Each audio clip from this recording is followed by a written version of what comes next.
ஜோடி are you ready season 3ல இந்த வாரம் 3வது வாரம். ஸோ ஜோடிகளோட பெர்ஃபார்மன்ஸை இந்த வாரம் காம்படிஷனாகவே ஸ்டார்ட் பண்ணிட்டாங்க.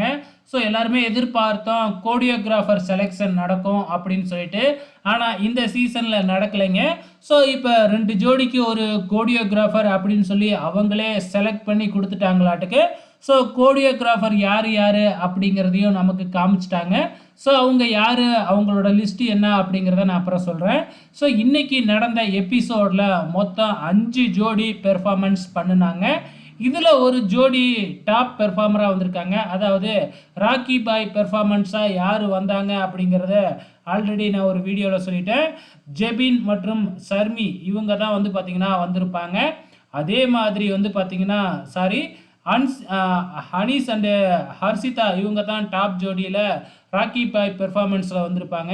அதே மாதிரி டேஞ்சர் ஜோனில், அதாவது 3 நடுவர்களும் சேர்த்து ரெட் லைட் கொடுத்த ஜோடி இருக்குது, திலீப் அண்ட் கிரேசி. இந்த ஜோடிக்கு வந்து பார்த்திங்கன்னா ரெட் லைட் கொடுத்துருக்குறாங்க 3 நடுவர்களுமே சேர்ந்து. இன்றைக்கி 5 ஜோடி பெர்ஃபார்மன்ஸ் பண்ணுனேன்னு சொன்னாங்க இல்லையா. ஸோ அந்த ஜோடி யார் அப்படின்னு பார்த்தீங்கன்னா Sujith and Pavithra, Dileep and Gracy, Anees and Harshitha, Surya, Gopika, Jebin and Sharmi. இந்த 5 ஜோடியும் இன்றைக்கி பெர்ஃபார்மன்ஸ் பண்ணியிருக்கிறாங்க. ஸோ நாளைக்கு மீதி இருக்கிற 7 ஜோடி பெர்ஃபார்மன்ஸ் பண்ணியிருக்கிறாங்க. ஸோ கண்டிப்பாக இந்த வாரம் டாப் ஜோடியாக யார் வருவாங்கன்னு தெரியல. ஸோ இது வரைக்கும் வந்து பார்த்திங்கன்னா அன்சி அண்டு ஹர்ஷிதா ஆச்சாரி இவங்க தான் டாப் ஜோடியில் இருக்கிறாங்க.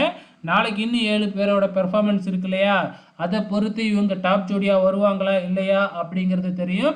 அதே மாதிரி இந்த 5 பேரில் டேஞ்சர் ஜோனில் இருக்கிறது திலீப் அண்ட் கிரேசி.